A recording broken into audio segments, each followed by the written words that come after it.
amongst other releases, we are seeing the wheel shifting once again. Now it is the time for Claude, and Anthropic have once again released a state-of-the-art model. This is the third state-of-the-art model in a week. So we've seen 3 different models, each incrementally top each other. It has been an incredibly busy week, even by AI news standards. I want to build things with all of these new tools. I want to delve into Nano Banana Pro and create applications and launch businesses, but there's just so much happening right now. I'm somebody who covers this on a daily basis, so I can keep up to date with it, but I cannot imagine what it feels like for the general public or anyone paying attention to this, trying to keep up to date with what is going on. So I hope that we can provide some kind of clarity. Today we're going to be talking about Opus 4.5, which I've been using all morning, and it is good.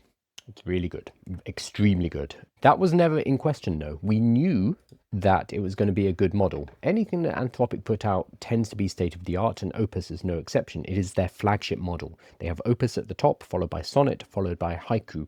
They're the 3 levels. So we knew that Opus was going to be fantastic. What we were concerned about was the price and its availability. Because Opus 4.1 or Opus 4.1, that's it, has been out for a number of months and is basically unusable because it is too expensive and there are too many limits on it. When Anthropic launched Claude Opus 4.5 on their YouTube channel, if you go and look at all the comments, people are saying, yeah, great, I look forward to using it once and then never again. It became impractical to use Opus because of the usage limits, not allowing you to get any actual use. You could use it a handful of times and then it would cut you off for the day or maybe even the week and say, oh, we'll see you next week, which is basically useless if you need to put that into your workflow. It looks like they've listened and they have remedied that problem. We will find out whether this is the case as the week goes on, but right now it's looking pretty good. First up, let's look at the strengths of the model. As I said, it's good, and that surprises nobody, but let's look at how good. So Claude Opus 4.5, this is the official announcement that came out yesterday. Our newest model, Claude Opus 4.5, is available today. It's intelligent, efficient, the best model in the world for coding, agents, and computer use. Now, Anthropic are very focused.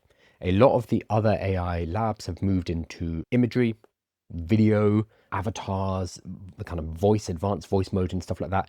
Anthropic don't really dabble with those things. They are very focused on coding. They are making the best coding model on Earth, and I think the best writing model as well. I personally use Claude as my kind of go-to for 80% of my work, and they're sticking to that. They're not like introducing the ability to generate photos. They haven't added a new video mode or anything like that. No, they don't care about that. They are focused.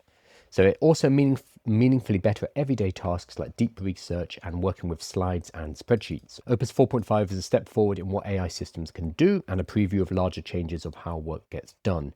And then, surprising nobody, the benchmarks absolutely knock it out of the park. So we've seen a new state-of-the-art model 3 times this week. We saw Grok 4.1 come forward and do very well in the benchmarks. A day later, Gemini 3 came out. We've also had GPT 5.1 Codex Max, which was better. Now we have Claude Opus 4.5. The main thing here is that they're getting better and better, all of the models. It doesn't really matter who's releasing them, they are going to be better. And this is, by all of the benchmarks and practical use, a phenomenal model. The most important thing is it's not that expensive. There are caveats here, but it is not as expensive as we expected it to be. Let's have a look. These are first impressions from their internal team, so we're going to ignore them because, of course, they're going to say it's good. Here we go. We've got the agentic benchmarks. Again, benchmarks we have to take with a pinch of salt. A lot of this is trust me, bro. But there are some third-party benchmarks like agentic coding with the SWE software engineering bench. Opus 4.5 scored 80.9, which compared to Gemini 3 Pro, came out last week, got 76.2, and GPT-5 is 76.3, adding a few percentage points. We've got the Arc AGI 2. This is what we are considering our closest benchmark for AGI. Again, it's contentious because we don't have a good definition of that. But last week we saw Gemini absolutely jump in terms of this benchmark. So GPT 5.1 was 17.6. Gemini 3 Pro went to 31.1, and everyone was like, oh my God, Google is here. This is amazing. Opus 4.5 has thrashed it again, so 37.6. They keep going up. I'm going to put this in the newsletter so you can look at all the benchmarks, but the general idea here is, yeah, it's good. It's really good. I've been using it this morning and I used it overnight. I put a few coding tasks into 4.5 to run overnight. Woke up this morning and clean. I did some testing and they're good. It is a very good model. If you have any problems that you've been working on in code in particular that you just keep running into a wall, I would say throw 4.5 at it, see what happens. That's generally a really good way to know whether a new model is better, is if you had an intractable problem before, which suddenly this new model can just munch through. And that's what I've had